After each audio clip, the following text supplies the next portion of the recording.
Good morning everyone. Welcome back in engineering physics class.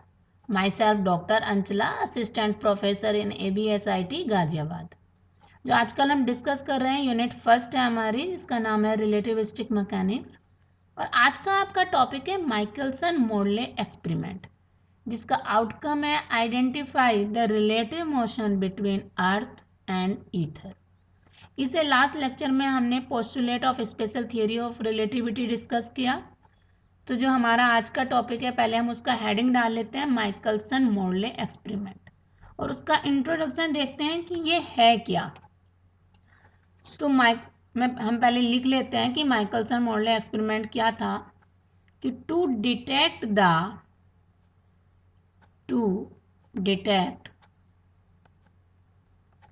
The relative motion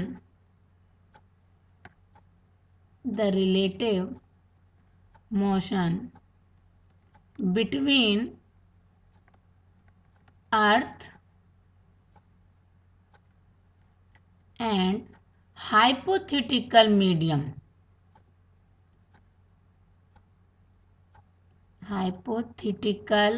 medium जिसका नाम दिया गया ether. Michelson and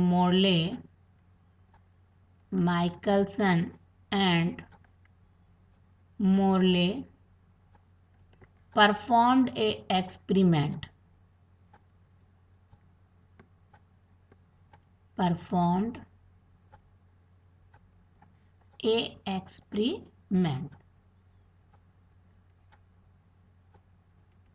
basically जो Michelson and Morley थे, उन्होंने कि अर्थ और ईथर के बीच में कोई रिलेटिव मोशन है या नहीं, ये जानने के लिए ये एक्सपेरिमेंट परफॉर्म किया था। अब हम ये कोशिश करते हैं जानने की ईथर क्या है। ईथर एक हाइपोथेटिकल मीडियम है। Is a hypothetical medium present everywhere in every space। उस समय में ये माना गया कि ईथर एक ऐसा मीडियम है कि जो एवरी बॉडी में एवरीवेयर और एवरी स्पेस प्रेजेंट होता है। हाइपोथेटिकल का यही मीनिंग है कि सिर्फ मान लिया, ये नहीं कि उसके प्रेजेंट है या नहीं, सिर्फ माना गया कि ईथर एक मीडियम है जो एवरी बॉडी में एवरी टाइम एवरी स्पेस में प्रेजेंट है। तो इसलिए माइकलसन मोर्ले ने माना कि अगर कोई एक ऐसा मीडियम प्रेजेंट है तो उसके और अर्थ के बीच में एक रिलेटिव मोशन होना चाहिए। तो एक्सपेरिमेंटली उसको प्रूव करने के लिए कि क्या वाकई में एक ऐसा मीडियम कोई है, तो उन्होंने एक एक्सपेरिमेंट किया, जिसके लिए उन्होंने एक एक्सपेरिमेंटल सेटअप लिया, जिसको मैंने ड्रॉ कर रखा है। इसको सबसे पहले इसी को जानना बहुत इंपॉर्टेंट है कि ये है क्या, इसको किस तरीके से परफॉर्म किया गया बाय एक्सपेरिमेंटली। तो आप यहाँ पर देख रहे हैं कि एस क्या है, एक लाइट सोर्स है। लाइट सोर्स से लाइट बीम आकर इंसिडेंट होती है upon a semi silvered glass plate P. ये जो पी जहाँ पर लिखा हुआ है, ये सेमी सिल्वर्ड ग्लास प्लेट है। यहाँ से ये बीम टू पार्ट्स में डिवाइड हो जाती है, जिसको नाम दिया गया है बीम 1 और बीम 2 का, जो मिरर M1 पर इंसिडेंट होती है एंड मिरर M2 पर, जिससे रिफ्लेक्ट होकर ये वापस P पर आती है और ये दोनों डायरेक्ट हो जाती हैं टूवर्ड्स ए टेलीस्कोप V, जहाँ पर इंटरफेरेंस पैटर्न बनता है। ठीक है, सिंपली लाइट सोर्स S से आई, semi silver glass plate P पर इंसिडेंट हुई, जिससे टू पार्ट्स में डिवाइड हो गई बीम 1 एंड बीम 2, और M1 एंड M2 से रिफ्लेक्ट होकर वापस आती है P की तरफ और टेलीस्कोप के थ्रू एक इंटरफेरेंस पैटर्न देखा गया। तो S यहाँ पर क्या हो गया, एक मोनोक्रोमेटिक लाइट सोर्स है। हम लिख लेते हैं S मोनोक्रोमेटिक लाइट सोर्स।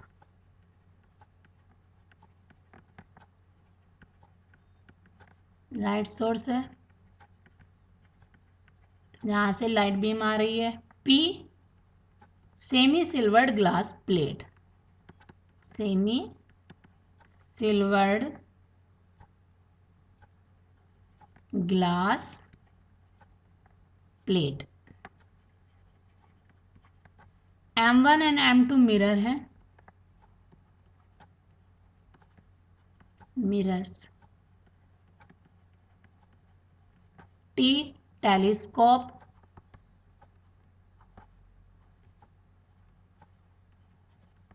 और जो ये PM1 एंड PM2 इसके बीच की डिस्टेंस हमने L मानी है। PM1 इक्वल टू, क्योंकि ये दोनों सेम डिस्टेंस पर रखे हैं ग्लास प्लेट से, इक्वल टू L। तो ये हमने एपेटस के बारे में समझ लिया कि इसमें क्या है। तो सबसे पहले जो ये बीम 2 है, इसको जाने में समय M2 की तरफ और आने में समय हमने ये मान लिया टाइम T2 होगा। तो उसको कैलकुलेट कर लेते हैं कि टोटल टाइम कितना लगेगा। हम लिख लेते हैं कि if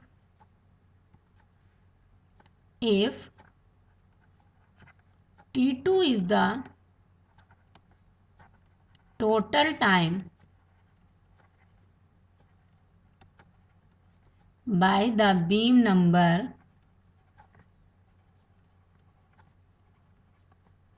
2 to go from P to M2 की तरफ जाने में एंड बैक देन, जाने में समय और आने में समय। तो ये T2 क्या कितना होगा, T2 equal to L upon C minus B, क्योंकि जाने में समय, जो जाने के लिए जो डिस्टेंस है वो C माइनस वी है। क्यों है, speed C minus V. C is the speed of light and B is the speed of earth, या उसी को हम कहेंगे speed of the एपेटस।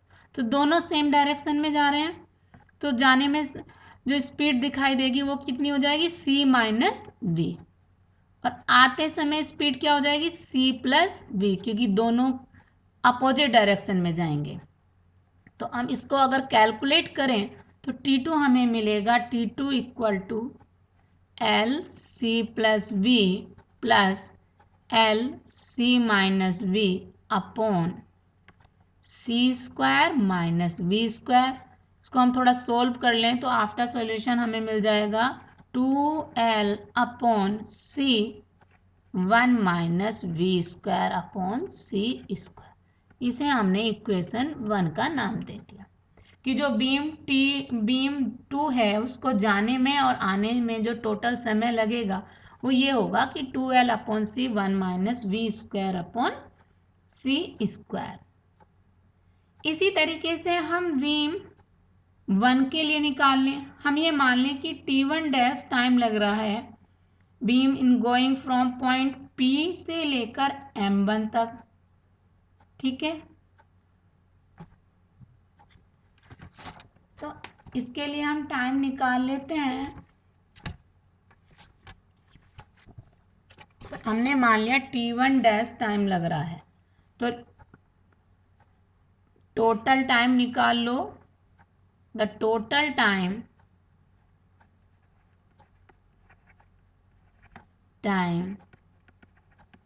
Bye the beam number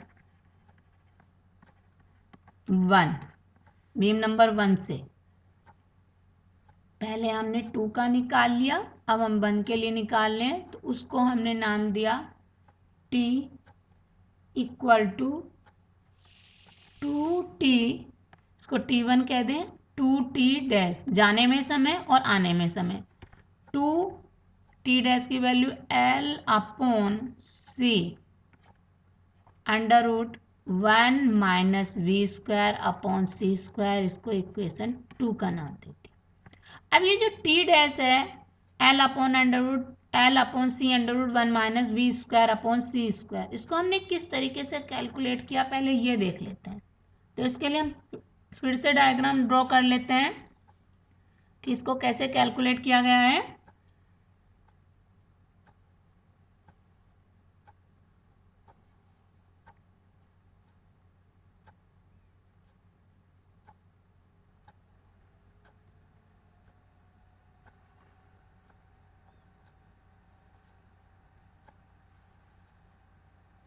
ये आपका M1 था, यहाँ से लेकर यहाँ तक की डिस्टेंस हमने L मानी हुई है, और ये कितनी हो गई CT', ये P पॉइंट, ये P' पॉइंट है, ये भी, ये डिस्टेंस कितनी होगी BT', सेम इसी तरीके से ये डिस्टेंस कितनी होगी BT', और ये भी L होगा, और ये डिस्टेंस कितनी हो जाएगी CT'। तो फ्रॉम ट्राइंगल PM1-C, और ये पॉइंट कितना क्या है C पॉइंट है। तो हम इस ट्राइंगल में पाइथागोरस थ्योरम से अगर निकालें तो हमें क्या मिलेगा कि PM1' का square equal to PC² plus CM1' का स्क्वायर, ये हमें मिल जाएगा पाइथागोरस थ्योरम से। तो ये क्या हो गया, PM1' क्या है CT' का होल स्क्वायर, PC है आपके लिए VT' का स्क्वायर प्लस L स्क्वायर। यहाँ से अगर हम T' को कैलकुलेट करें तो T' हमें मिलेगा L/√C² माइनस V²। तो हमने इस ट्राइंगल में पाइथागोरस थ्योरम से T' की वैल्यू निकाली कि T' equal to L/√C² minus V²। तो हमने बीम 1 और बीम 2 दोनों के लिए आने और जाने में जो टाइम लगा वो कैलकुलेट कर लिया। तो अब हम इसमें टाइम डिफरेंस निकाल लेते हैं, दोनों टाइम डिफरेंस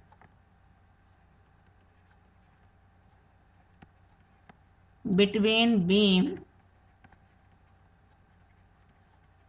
1 एंड 2, उसको हमने नाम दे दिया डेल्टा टी। डेल्टा टी क्या हो गया T2 माइनस T1। T2 की वैल्यू रख लें 2L/C 1 माइनस V²/C², और T1 2L/√1 माइनस V²/C², और C भी था यहाँ पर।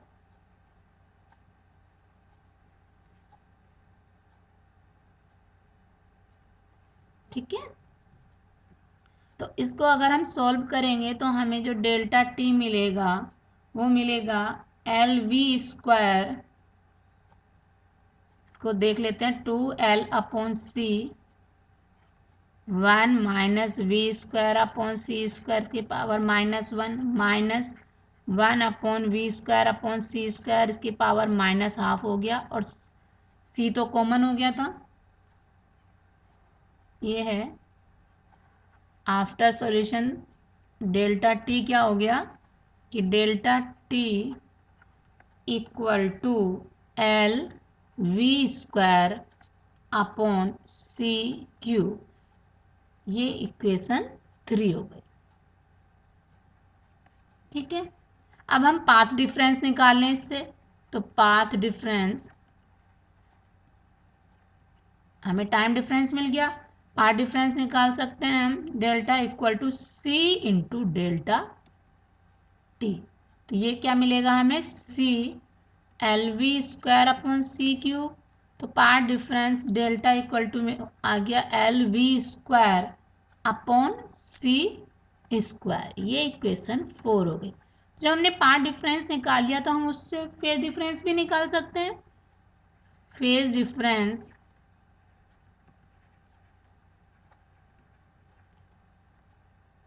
in terms of number of fringes।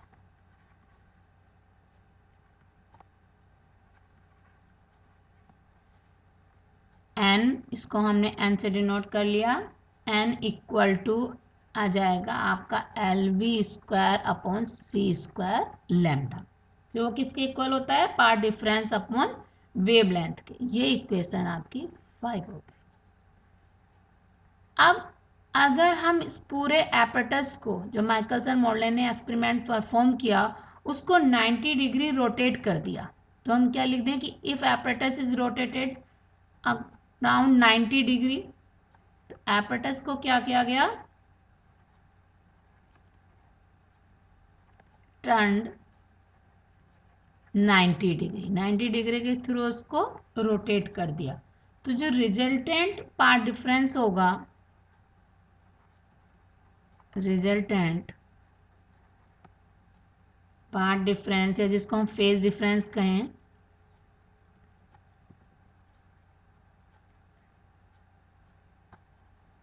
Resultant phase difference वो हो जाएगा delta N equal to L V square upon C square lambda था, minus L V square upon C square lambda. तो डेल्टा एन की वैल्यू मिलेगी आपको 2l V square upon C square lambda. तो उस एपरेटस में या उस एक्सपेरिमेंट में जो भी डेटा यूज किए गए, अगर हम उस डेटा को यहाँ पर इसमें रख दें, डेटा क्या थे एक्सपेरिमेंट में, उसको हम एक बार लिख लेते हैं। डेटा इन एक्सपेरिमेंट, एल जो लेंथ थी वो 1 × 10 की पावर 1.0 × 10 की पावर 3 सेंटीमीटर यूज की गई। लैम्डा 5 × 10 की power 5 centimetre and velocity v is equal to 3 × 10 की पावर 6 सेंटीमीटर पर सेकेंड। c 3 × 10 की पावर 6 सेंटीमीटर पर सेकेंड। तो ये सब डेटा अगर हमने डेल्टा एन में रखा गया तो डेल्टा एन की वैल्यू आई, जिसे हम फ्रिंज शिफ्ट बोल रहे हैं, 0.4। ये तो थियोरिटिकली उसमें अगर रखते हैं तो हमें वैल्यू मिलती है 0.4, but experimentally could not detect any shift. Experiment में कोई भी शिफ्ट नहीं पाया गया, but experimentally could not detect any shift।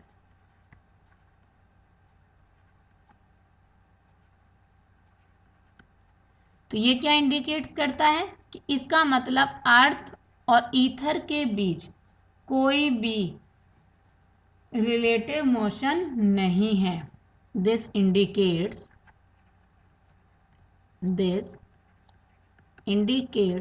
क्योंकि कोई भी बात तभी प्रूफ होती है कि जब थियोरेटिकली और एक्सपेरिमेंटली दोनों आपस में मैच करें। तो थियोरिकली तो बोल दिया कि डेल्टा एन इजिकल टू 0.4 है, बट एक्सपेरिमेंटली कोई भी शिफ्ट नहीं पाया गया। तो this indicates that the relative motion, या ये कहें the relative velocity between earth and ether, जो एक हाइपोथेटिकल मीडियम था, इज 0। तो ये क्या हुआ, एक्सपेरिमेंट फेल हो गया कि माइकलसन एंड मॉर्ले एक्सपेरिमेंटली ये प्रूफ नहीं कर पाए कि कोई भी रिलेटिव मोशन है अर्थ और ईथर के बीच में। तो जी हाइपोथेसिस थी कि ये मानने का कि एक हाइपोथेटिकल मीडियम है वो डिसअप्रूव हो गया। तो हम लिख सकते हैं कि दिस इंडिकेट्स या the hypothesis of the existence of stationary medium was disapproved. Hence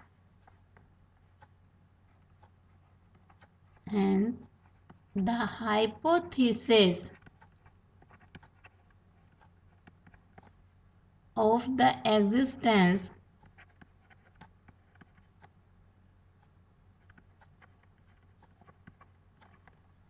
of ether was disapproved। उसको अप्रूव नहीं किया गया। अब जब ये हुआ कि कोई भी दोनों के बीच में रिलेटिव मोशन नहीं है, तो अलग अलग साइंटिस्ट ने इस नेगेटिव रिजल्ट को, कि ये रिजल्ट तो नेगेटिव आया, तो उसको एक्सप्लेन करने की कोशिश की कि क्यों नहीं आया, कि क्या कोई ना कोई कारण रहा होगा कि इनके बीच में एक रिलेटिव मोशन नहीं पाया गया। तो कभी कभी ये क्वेश्चन अलग से भी पूछ लिया जाता है कि explain the negative results of Michelson and Morley experiment. तो हम जरा हेडिंग डाल लेते हैं सबसे पहले कि एक्सप्लेनेशन, ये अलग से क्वेश्चन भी पूछ लेते हैं कभी कभी।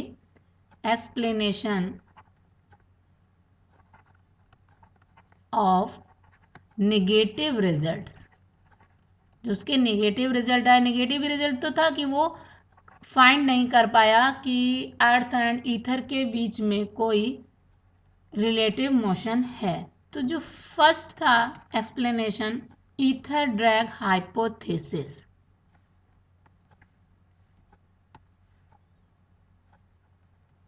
ईथर ड्रैग हाइपोथेसिस, हाइपोथेसिस ये क्या था कि इस थियरी के अकॉर्डिंग, इसको हम लिख लेते हैं, पहले डिफाइन कर लेते हैं कि according to this theory earth completely drags, इस थियरी के अकॉर्डिंग था, according to this theory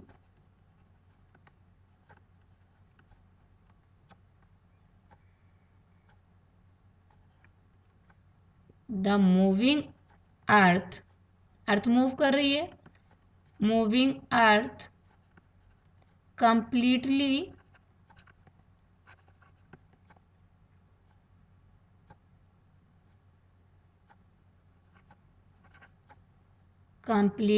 drags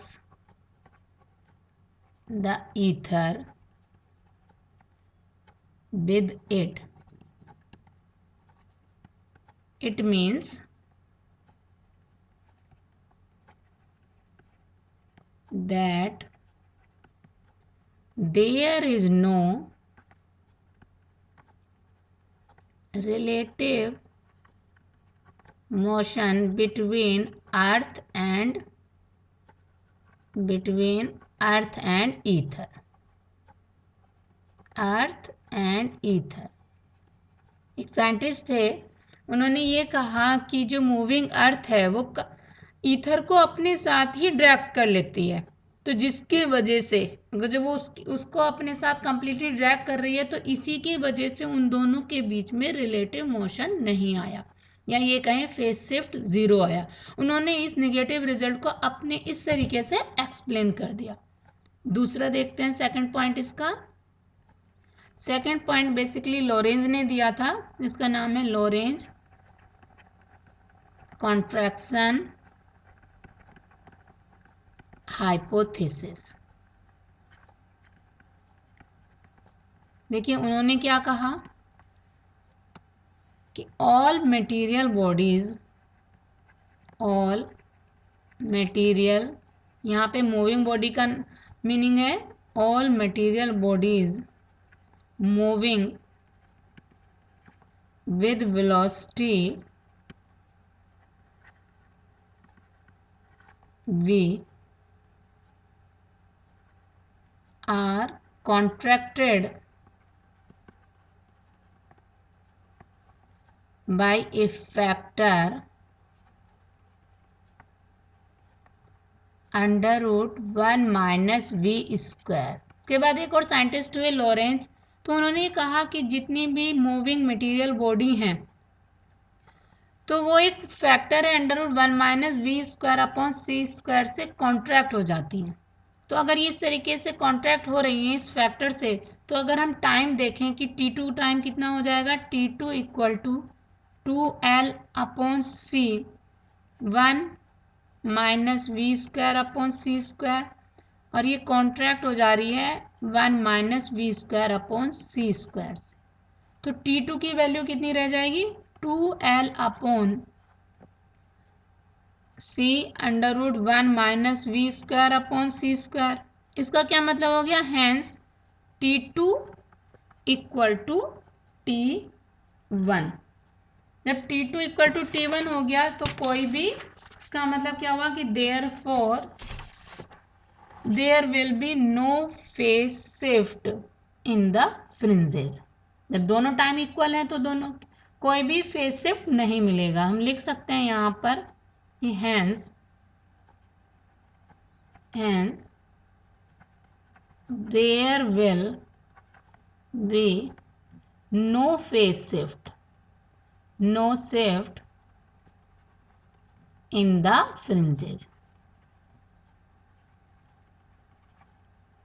ठीक है, उनके अकॉर्डिंग ये हो गया कि इसीलिए फ्रेंच शिफ्ट नहीं मिला क्योंकि जितने भी मटेरियल बॉडीज़ हैं, मूविंग मटेरियल बॉडीज़ हैं, वो √1 - v² / c² से कॉन्ट्रैक्ट हो जाती हैं, जिसके वजह से T1 और T2 इक्वल हो जाते हैं। इसी कारण से उन दोनों के बीच में कोई फेज शिफ्ट नहीं मिला। एक थर्ड पॉइंट और आया, light velocity hypothesis. Light velocity hypothesis, ये क्या था, इसको भी हम लिख लेते हैं कि it was proposed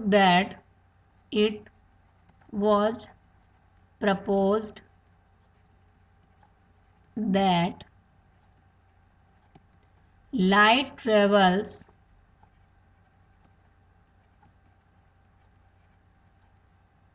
with a constant velocity, not with respect to the stationary ether but with respect to the source।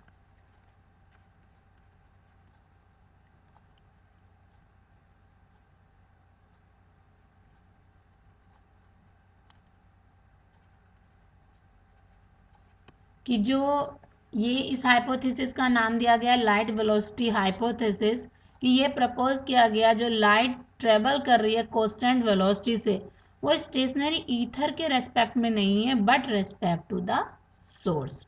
तो ये 3 निगेटिव रिजल्ट के एक्सप्लेनेशन आए।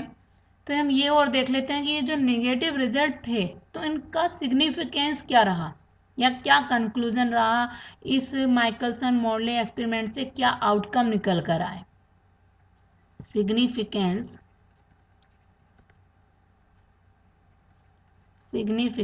Of negative result, in negative result का सिग्निफिकेंस क्या है, या हम ये कहें कि आउटकम्स क्या हैं।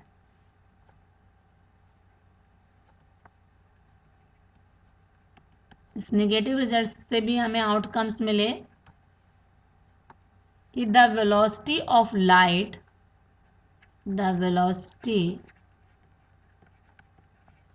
Light is constant